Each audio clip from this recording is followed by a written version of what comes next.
Good evening, folks. We're excited about the episode number 13 of Reality in the Raw, Uncut, Unfiltered, and Unhinged. We want to welcome all of you viewers to our Reality in the Raw program. You are on Reality in the Raw, Uncut, Unfiltered, and Unhinged. And I'm your host, Ed Lloyd Sr.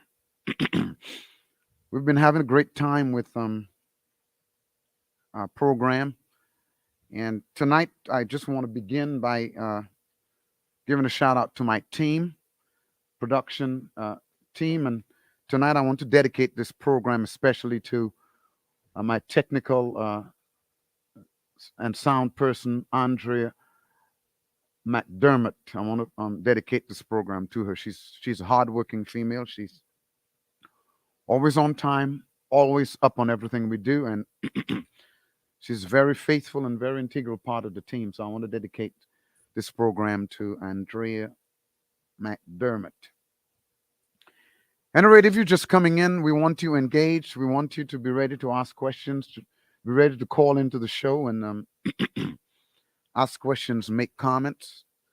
But before we do anything, like my son says, before we do anything, we got to tell you about our mission.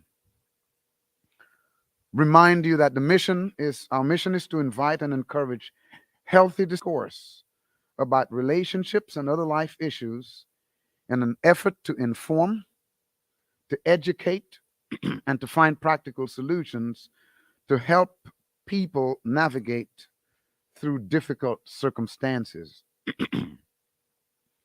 Though the topics may be often controversial, and I hope they are, and thought provoking, our intention is to create an environment of love, of peace, of understanding, of forgiveness, and restoration to those of us who would listen and engage. We want to remind you that this is not a platform for embarrassment, for airing out personal differences, for hate, for lambasting people you may dislike, or for defaming the character of an individual. And in this respect, my producers and I will entertain no rudeness, no ugliness, no toxicity, no bitterness, no vitriol, and no disrespect to myself or to anyone else. That includes you who are watching the program. So let's keep the platform clean, jovial, energetic, with lots of fun, so we can all gain something from it.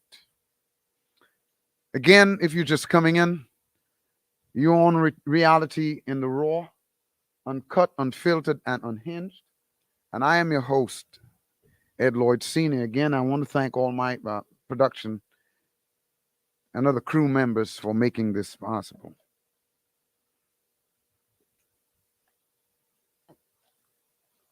Tonight, I continue dealing with generational cycles of poverty. And I'm known to be a straightforward kind of guy. A lot of people can't read me because I'm just as straightforward as possible. And sometimes my straightforwardness can allow people to misinterpret who I really am. And that's all right.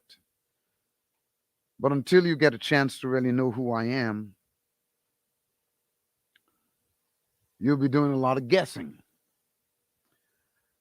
I was dealing with about 25 to 30 reasons why people continue a cycle of poverty, or why the cycle of generational poverty has pervaded our community and our communities, especially communities of color. And I want to continue that, but I want to focus a little bit on the introduction to the question. And the question which is, what are some of the top reasons why people in the poor or in financial hardship. Now, I'm hoping to be a little more mild in my presentation tonight, no less passionate, but a little more mild. And not because people complain about the expression of my passion, but I just want to talk about, want to have a discussion tonight. Um, One of the very first questions I asked is, what is your focus on your mindset? And then I asked, what do you spend most of your time, energy, and resources on? Because that actually goes a long way in determining your quality of life. Then the next question I asked, and I did not pay a lot of attention to it at the time, but who do you listen to? Who do you associate with? Who do you hang out with? And what or whom do you allow yourself to be influenced by? Because that actually determines to a large part not just your quality of life, but your financial status. There was a song that was released by a group called Byron Lee and the Dragonaires in about 1970. And it was titled, Show Me Your Company, and I'll tell you who you are. Show me your company, and I'll tell you who you are. There's another old adage that says, Show me your friends, and I'll tell you who you are. There's another one that says, Birds of a feather flock together. And another one I remember that says, Misery likes company. And so I want to use these expressions and these old adages as a springboard to the topic tonight, or to the continuing discussion as to why do people remain poor or in financial hardship. I gave you some of the statistics, and one of the statistics that really hit me today when I was sitting there is that 73% of Americans have less than $1,000 in their savings account.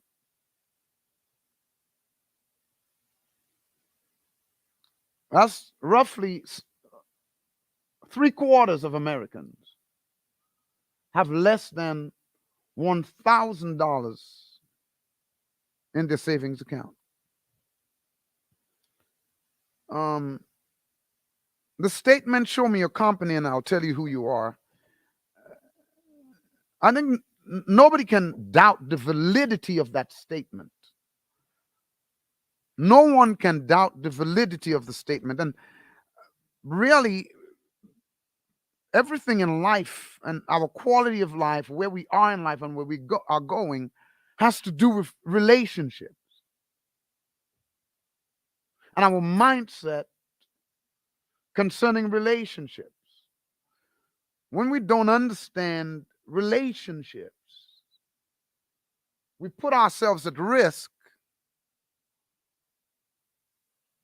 to always be in the losing game.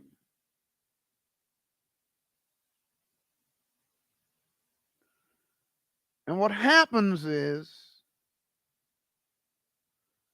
that as human, we have the proclivity to highlight our emotions and feelings. And therefore, we are usually more emotionally driven than purpose driven. And what that means is that the significance of our lives then depend on our emotions. And that includes our relationships. And that then feeds into the amount of time and energy and resources that we spend on relationships.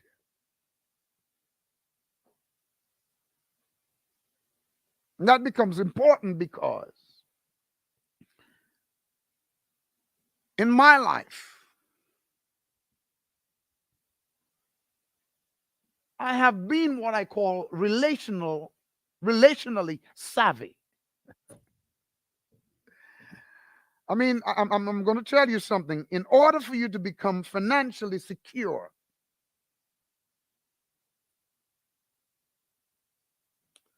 and mature in life and become emotionally secure, you've got to be relationally savvy. I want to coin that term because it becomes very important in the process of building wealth. I was a little, as a little boy, I was very picky as to the formation of relationships in my life. I was never a fella who just liked hanging out. And because of my upbringing and the home environment in which I grew up, I did not have a lot of friends. Of course, as a little boy, you see a whole lot of people with a lot of friends, and you feel lonely because you're friendless. And of course, the parents, one or two of the parents is usually responsible for how many friends we are allowed to have. But indeed, that also has to do with personality because I grew up in a family with 6 kids. And even though it was not convenient to have a lot of friends,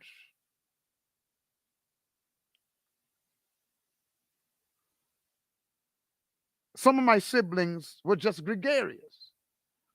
And so the environment in which we grew up did not stop their natural propensity. Oh my goodness, I'm feeling something here. The environment in which we grew up, which was very restrictive and limited and tough, and it was not conducive to having a lot of friends.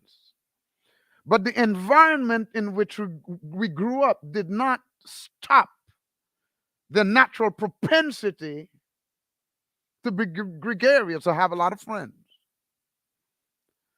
But somehow the environment in which we grew up was conducive to my personality, which was not as gregarious. And sometimes we don't understand the difference between the environment we grew up in and our natural propensity. I'm not going to go there because it can get a little philosophical, but that's important to understand that your environment will either enhance your natural propensity or limit it. You can take that one for free. And my environment was conducive to my natural propensity.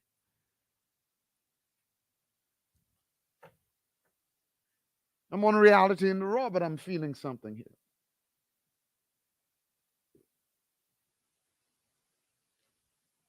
And so I thank God that all things work together for good because God ends up using us however we come out. But my personality was never one that was so gregarious that I felt that I needed friends. Probably my insecurities were not so deep. Probably I was just an unfriendly little fella, which I was. Didn't like a lot of people around, but that enhanced and helped my selectiveness in choosing friends.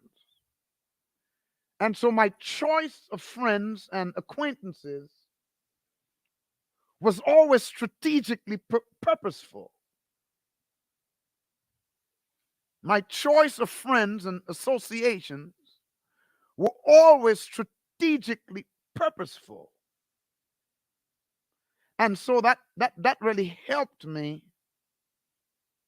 become a purpose-driven person and not as emotionally driven as the rest of my friends. But I'm going to tell all of us something. If you are going to be a more informed individual, and I don't care how gregarious you are or how timid and alone you are, as far as your propensity is concerned. But if you're going to be a successful person, a wealthy person,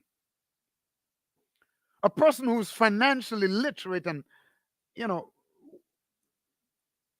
person of note,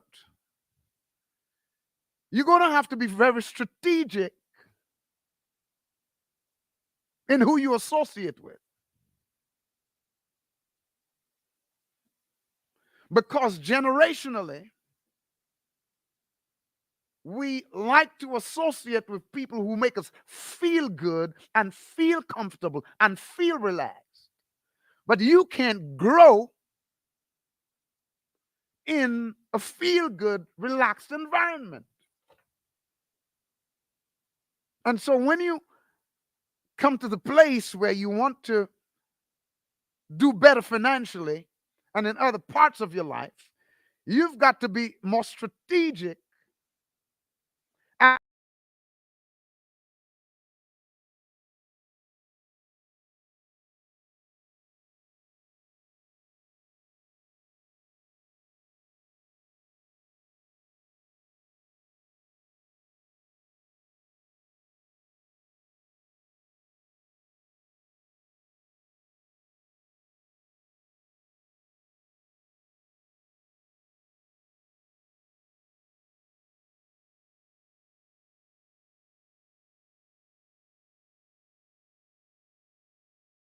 schools, colleges, universities, companies, institutions, and other high profile people, groups, fraternities, sororities that they've been associated with over the years.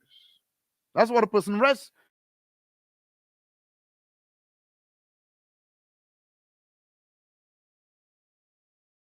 Say that again. A person's professional profile, their resume, the CD outlines a list of schools, colleges, universities, companies, institutions, and other high profile people groups, fraternities, sororities that they've been associated with over years. Why? Because a person's associations and influences are a good indicator and predictor of who they aspire to be.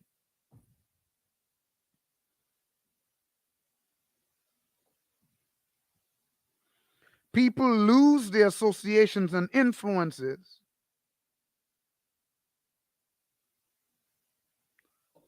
to give an impression of who they are. And so, if I know who you have been associating with on a consistent basis, who you give your time, your energy, your resources on a consistent basis, then it kind of defines not just who you are, but it kind of defines where you're going and who you aspire to be. That's why young women like to marry up. Mm.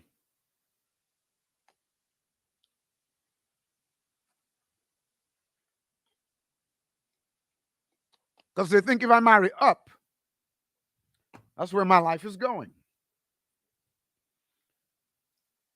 And so, I used to hang out with guys, and I was poor. And I noticed that the people I hung out with, the good people, man, I mean, buddies, talk smack, just relaxed, like to go out, like to go to the movies, you know, if there's some event in town, like to go hang out at the events, go, listen to the band play, While I was in school, they like to hang out on the set, go to the parties. And I noticed that all these guys, the financial situation were the same, and so were the grades. Mm. And I realized it didn't take me long to realize if I wanted to be different, the first thing that needed to change were my associations, because my associations feed my mindset. And we know the old saying that as a person's mind goes or mindset goes, so does he or she.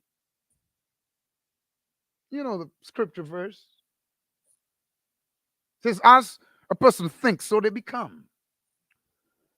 And so it's important, if you're going to build your finances,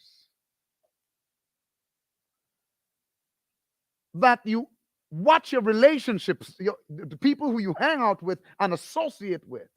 Make sure they are going where you're going. Make sure they feed your mindset the kinds of things you need for what you aspire to be. I think too many people get stuck in, I'm not feeling that person. My spirit doesn't gel with that person. I walked into the room and that person looked at me like they didn't like me. And I walked in the room and that person didn't run up and hug me. They gave me a look. They looked like they were too busy for me. They looked like they didn't have time for me. And these are the things that make us gel with people. They make us feel comfortable. But my question is, if you look at who you hang around and you look at yourself, you got to ask yourself, are the people I hang around going where I'm going? Are the people who I give my time, my energy, and my resources to, are they going where I aspire to be? In other words, the simple thing is, do they share my values?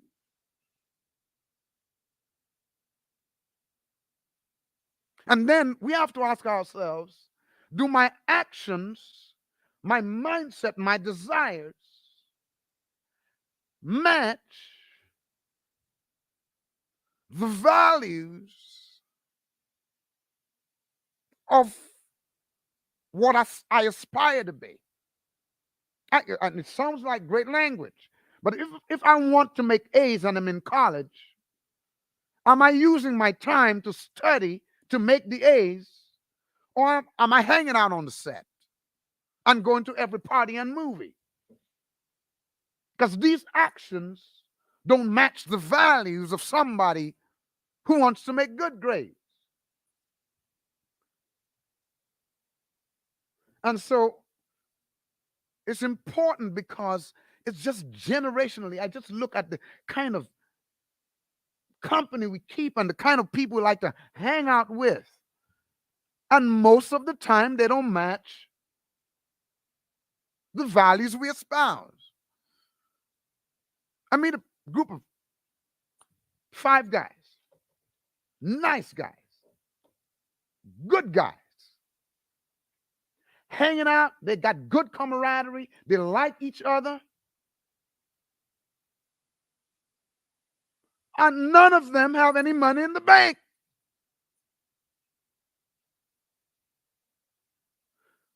So if I were one of them and I want some money in the bank, It doesn't mean I have to walk away from them, but I have to think of hanging out with people who can fuel and influence my aspirations. I wonder if I'm getting too philosophical. I don't feel like talking to babies today. I feel like talking to some grown-ups who are ready to make some changes if they want to break the cycle, the generational cycles of poverty in their lives. What I mean by this is simple. Like if you're hanging out with a lot of family members, you shouldn't abandon your family. Everybody poor because it's generational. But the question is, am I going to take some time and really think that I need to build relationships with other people who are where I want to be? And I had to make that choice. Now, the thing is, the people who have the money are not emotional. They don't worship comfort. They don't like relaxation. They are not driven by their feelings. And that's what is challenging to us. That's what was challenging to me. But I did notice I took the step. It was tough. And when I started hanging out with people who had the kind of money that sound impressive, it challenged me. It made me embarrassed. It made me feel bad. It made me feel like I did not belong. But you know what? My money started to change. They were saying things that I didn't like to hear. They were not all Christian. They talked about these poor so and so's, and I don't want to talk to and it's some of these things stuff. You just gotta just not let it get into your system. But if you want to grow, you gotta be uncomfortable. And if you want to grow your money, you got to put yourself in a place where you'll be challenged to grow. That's uncomfortable. You got to make some decisions. That's uncomfortable. And we're talking about poverty, so I'm talking about money. And so our associations need to change. If you hang out with a bunch of people that like spending money irresponsibly, then you are going to end up spending money irresponsibly. If you hang out with a lot of people who don't save, you're going to end up being a person who does not save. If you hang out with a lot of single women who hate men, then it's likely that you're not going to have a decent relationship with a man, or if you have one, you're going to lose it. I wonder if I'm being logical. Hey, y'all got some questions, man. Throw some questions at me. But I'm talking about the associations because your quality of life depends on who you associate with. Write down your associations and write down the amount of time you spend with them people and see if it does not match your quality of life, and that includes your finances.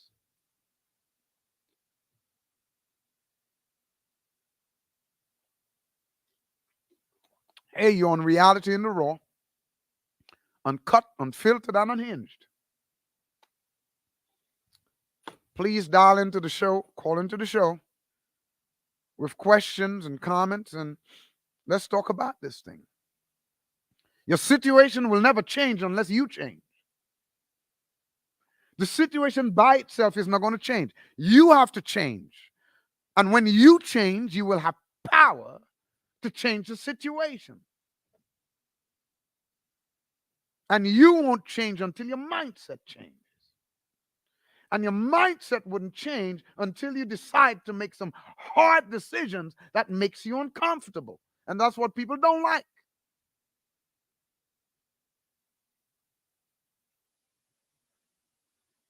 If you hang out and allow yourself to be influenced by people who are interested in winning and becoming wealthy and making money and being better people, then that's where your life is going to be headed.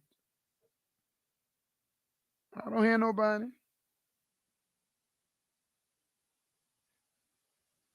If you hang out with a bunch of emotional people who are hypersensitive about everything and easily affected and offended by everything and everybody, then you're going to end up being hypersensitive, over emotional, overthinking, and easily affected by everything and everybody.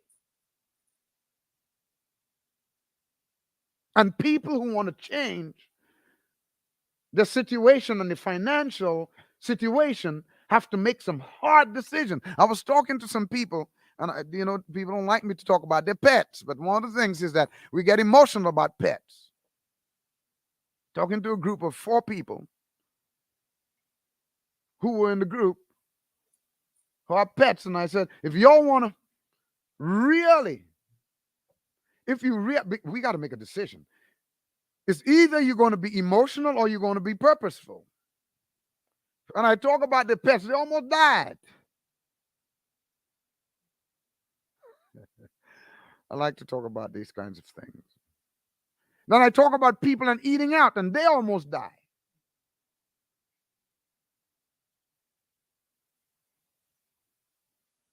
I talk to groups of people and I tell them, I'm looking at your financial condition, and you just can't afford to do your hair and your toes and your brows and your lashes.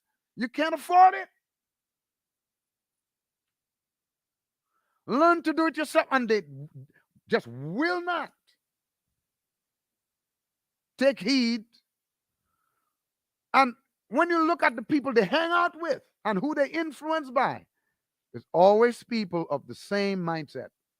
You're killing them. They couldn't hang out with me, because if you hang out with me, I'm going to influence you to change. You may not like it. Folk who don't want to change don't like spending a lot of time with me. They limit their time with me because they want to remain the same. They don't not want the comforts and the relaxation to be affected.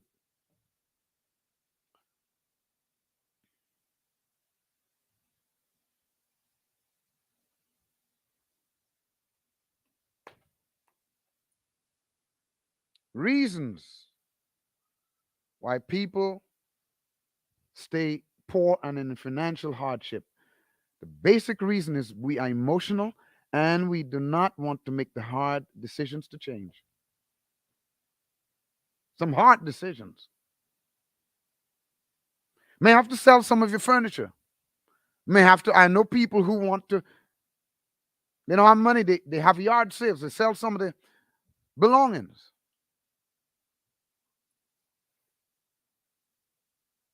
I'm the founder and the CEO and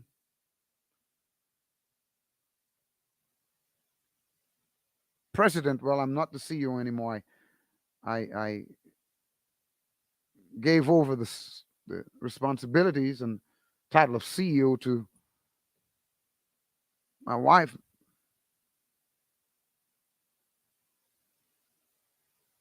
But when we started church, I see a question, I'm going to address it. When we started church, we had nothing.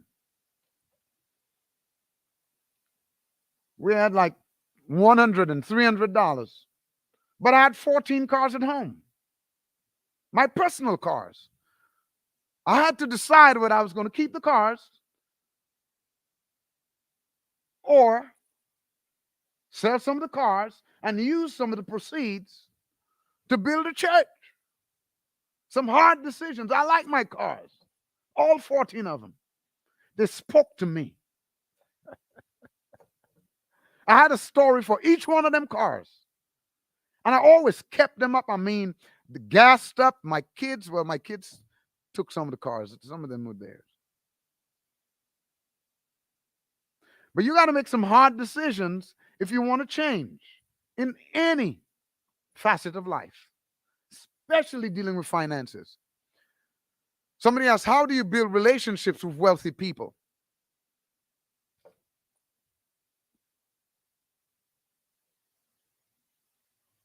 First of all, when we hang around the same kind of people all the time, we communicate the same way. We say the same kinds of things. We don't learn the jargon that rich, wealthy people use.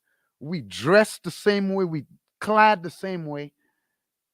We don't educate ourselves. The first thing is education. Google. Right now, information is free. Look at look at how rich people talk. What you've got videos, how they like. Just Google. You all you gotta Google is how do I build a relationship with a wealthy person? And you'll get it on the thing. I am poor. How does a poor person build a relationship with a wealthy person? First thing, you got to know you have something to offer. Because the first thing is we both human, man. We both human and we both have gifts. Now, you may be more expert and have more experience in the development of your gift, but I got a gift too. One of the things I had to know is there are many gifts. Some are spiritual, some are natural. So, the first thing you must do in building relationships is serve people. If you serve people with the most humble heart, you will meet some of the most wealthy people you ever knew. I prayed for people, go to the hospital just voluntarily and pay for people and pray for people and did not know that I was praying for millionaires. I've gone into town in car dealerships and told, hey, I saw you on TV and I've been praying for your business. Say, my God, nobody ever told me so. I don't want a car. I don't want nothing. I just want you to know I'm praying for your business. When you begin to serve people genuinely, when you begin to serve people genuinely with your gifts, because remember, the Bible tells you that your gifts will bring you before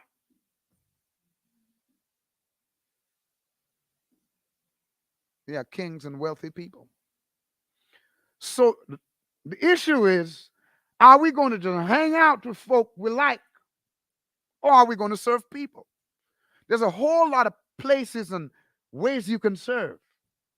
Hook up with charities. Find out what's going on the weekend. Find out who's doing what, who's serving where. I used to go around with a mower and say, hey, can I cut your lawn? I don't want nothing. I'm just in the neighborhood and cutting lawns. I want nothing. There are times when I've gone to hospice and the old people's homes with a guitar and just sing hymns to them. So one time I was singing a hymn. It was a country song. And this lady looked at me with tears in her eyes, and she gave me one of the most expensive banjos that have been made. I've met a lot of wealthy people, and it's always been in the position where I'm serving. So go places and ask, does anybody need help? I've done funerals for people for free. I mean, all kinds of stuff, man. And I've actually literally met wealthy people. That's a good question. Because I use my gifts and talents to glorify God. God says he will bring you, your gifts will put you in the presence of wealthy people. I've met millionaires, multi-millionaires.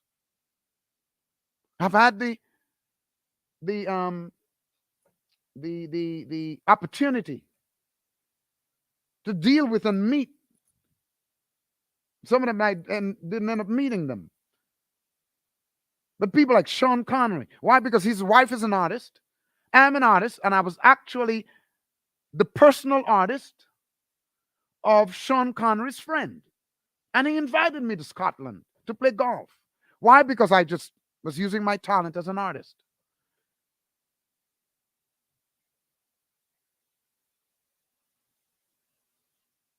I had the opportunity to meet other people and be put in the position to meet people like Tiger Woods, and some of the greats. Why? Because I did the art and he was going to promote me. If you just serve people, the kind now it's the kind of people I met, man, and I had the opportunity to meet multi-millionaires.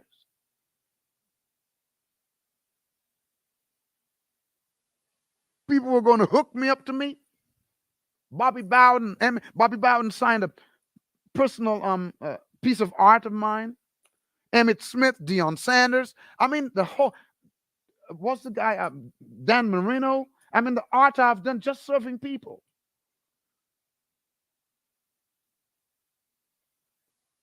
I had a chance in the 90s to go to Chicago. I remember one November, Michael Jordan's Michael Jordan was doing a t-shirt deal. And I talked to his restaurant manager who was going to hook me up because I had a piece of art that I wanted to give to him. When you use your talents to serve people, he brings you before great people. I remember that morning it just rained out and we didn't have the event anymore. You just use your talent. And I was never a person who was trying to meet anybody, but just using my gifts. But I thought on a different level. It's not just a gift, it's the thinking. I could hang out with the buddies, going to the movies and doing all the kind of stuff they do. But I was interested in using my gifts and talents for the service of mankind, to make somebody better. You got to be purpose driven and not emotionally driven. Even my music has brought me before some people, man. I'm telling you. Was in the late 1990s. No, 2000 something. Must have been the last time Kelly Price came here. I don't know. Somebody asked me to do the music and the choir that she was going to be performing with, and I ended up doing that. Unwittingly. When you use your gifts and talents, it will bring you before great people. And I have no interest in meeting these people. But when you're purposeful instead of emotional, you'll grow, and so will your finances. And people have been, and sometimes you get in trouble because folk want you to do some funny stuff, so you need a mentor. But you can't do that just by being relaxed. Folk want to just relax. You got to build relationships, and build means it's going to take some time. We only like to deal with people who are comfortable with us. Iron sharpens iron. Somebody's got to correct you. Somebody's got to teach you. Somebody's got to rebuke you. Somebody's got to tell you, no, that's not right. Somebody's got to cuss you out sometimes to put you on the right track. And we don't like that because it's not comfortable, you see.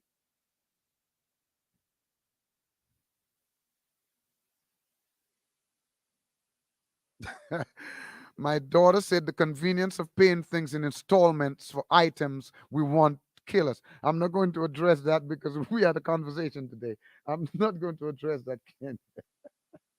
Not today. She knows why. But it will.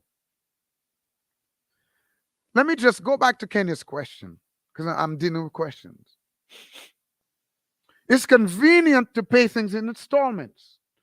Well, I am of the idea if I don't have the entire amount, it's not worth buying it. If I don't have the entire amount, it's not worth buying it. Because you're going to end up paying interest that you don't need to pay. In other words, I am at the level where I pay interest only if I want to. That means credit cards and these little loans. Affirm, Klarna, 4-time pay, 8 weeks. These are loans and they affect your credit.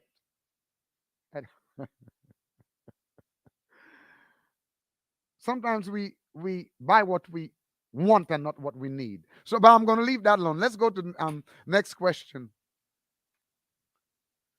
How would you address changing your associations when it comes to family members? You know, a lot of people think that, you know, if the people where I am are not helping me grow, I need to just cut them off. Nah, bro. Can you imagine you have a mother who, you know, she's struggling, but she did everything to try to get you to the point where you are. Now you're an adult, and a lot of people are like, now you're an adult, you're doing a little better than her, and you figure the generational curse came through her, so you just cut her off. That's the most ungrateful thing. That's mean. No. Remember what I said. I said it. You have to see how much time, energy, and resources you invest in relationships. So keep your mama, keep your family. Just learn to develop relationships that push you forward so you can reach back and help your mama. And you can reach back and help these naughty people. Now, some people just need to be cut off. Some people you needed to cut off before you cut them, and long before you cut them off. And I'm not just telling you all cut off people. I'm saying I'm not really a negative-minded person. I'm like, you know, people like, well, don't sin, don't do wrong. I'm like, no, just do right. Because if you can keep on doing right consistently, the wrong will fall off. And that's the kind of person I'm. So keep on building better relationships, and the ones that are not good will become meaningless, and they'll just peter out. Emily, I hope I answered the question. Don't abandon your family, because if it was not for your family, you would not be where you are today. Next question by Princess Thompson. I hope you all are really getting something. I'm just being really, really down to earth about associations.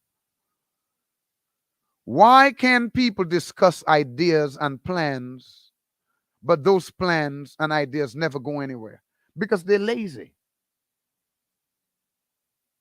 People like to talk a good game, but when it comes to action, they don't like to back up that thing. I hope I answered your question, Princess. Ariane, why are wealthy people more comfortable with failure than poor people? Because failure is what makes success. Failure is what inspires success. Failure. You know what? If you want to see a person who's really motivated by about being wealthy, look in the background. They most likely grew up poor. Failure is one of the most positive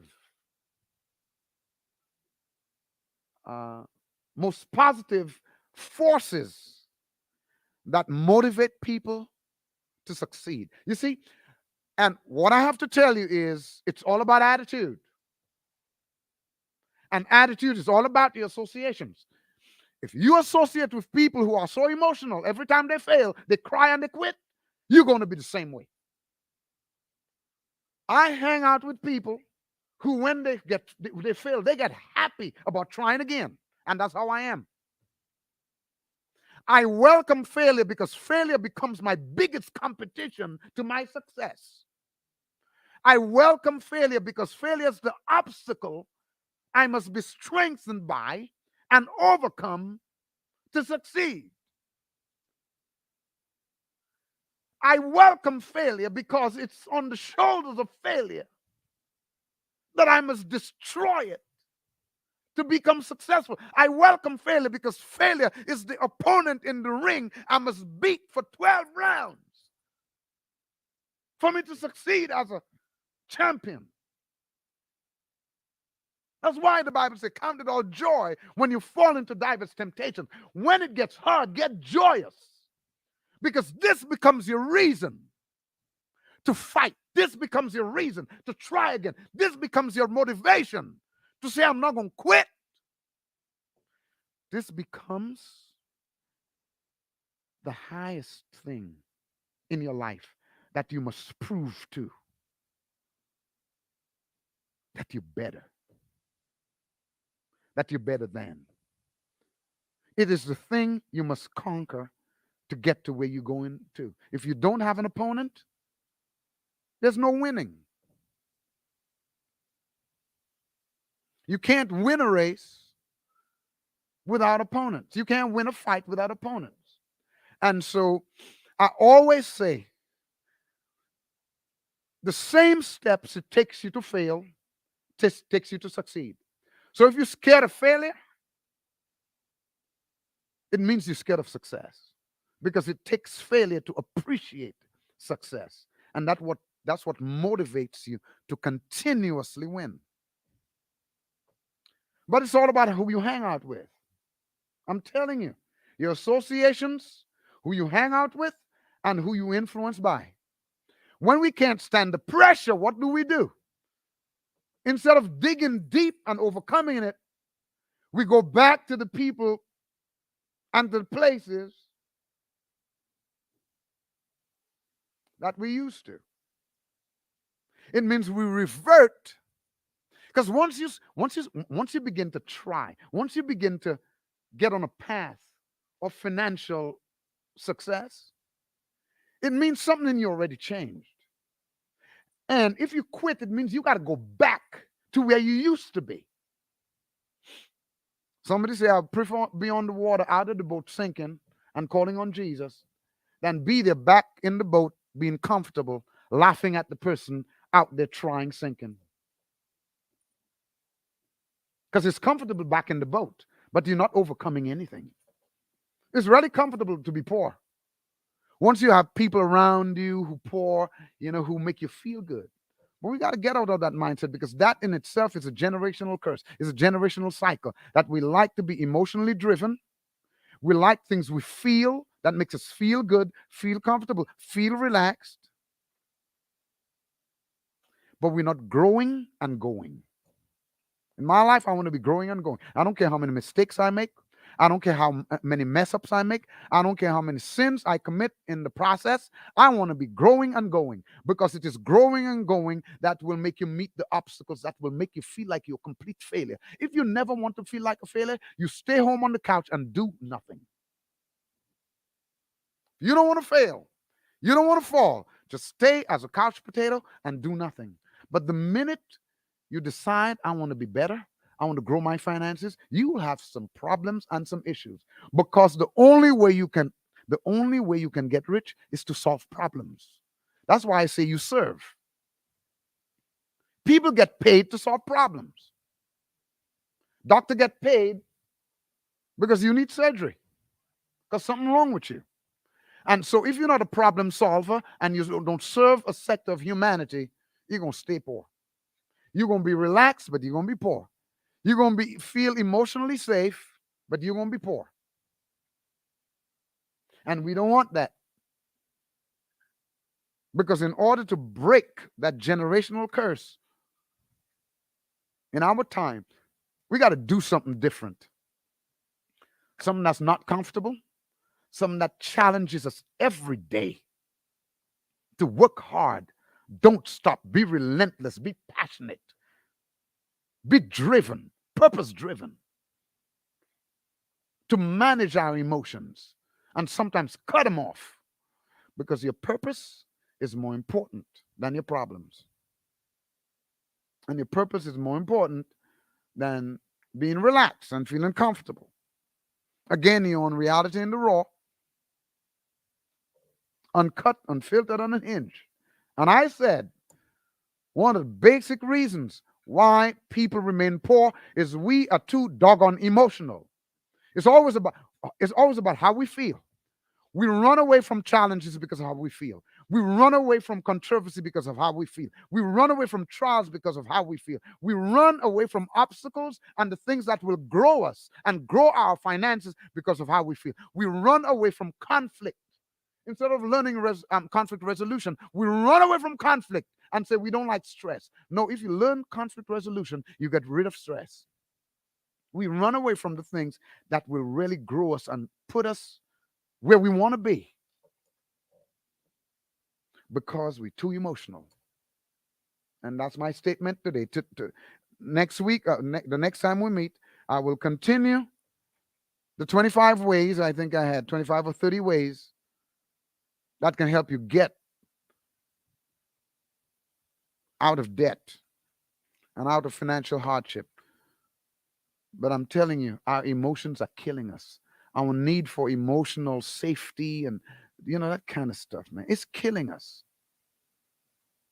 So my challenge to you today is write down what you really want. Write down what you really want in terms of your finances, honestly, and research and write down the things that will get you there and the attitude that you need to overcome the obstacles on the path there. I challenge you to do that because doing that will bring you one step closer to your dreams and your goals and to financial freedom and to that wealthy place that you envision. So you don't have to live the rest of your life poor, man. All right. I believe we've come to the end of Reality in the Raw. Wow, that seemed like a very short conversation. But this is Reality in the Raw, uncut, unfiltered, and unhinged. I'm your host, Ed Lloyd Sr. We're talking about generational poverty and how to get rid of it. And today we talk about emotions and being emotionally driven and how it is an impediment to growing wealth and to building solid relationships that can help you get where you want to be. I think the next program will be today's the 12th. So the next program, Reality in the Raw, will be on July the 26th at 7:15. Please join in. And please ask questions. Don't just sit in the background making me talk. This ain't a monologue. This is a discussion. And so we want you to call in. Please subscribe to our YouTube channel so you can review and go back to some of our content. Until we meet again, please be purpose driven, which means driven by your values. Values based on what you aspire to be, rather than based on your emotions and your feelings. All right? Till we see you again, I love you, man. I love you, woman. We coming to you real and raw. Don't forget to tune in on July the 26th at 7:15. We again come into your homes, to your phones, to your iPads, on our YouTube and Facebook channels. And we love you, man. I want to help. If I can help make one person, if I can help one person make a positive change, I may have started something positive for a generation or generations to come. I love you and see you soon.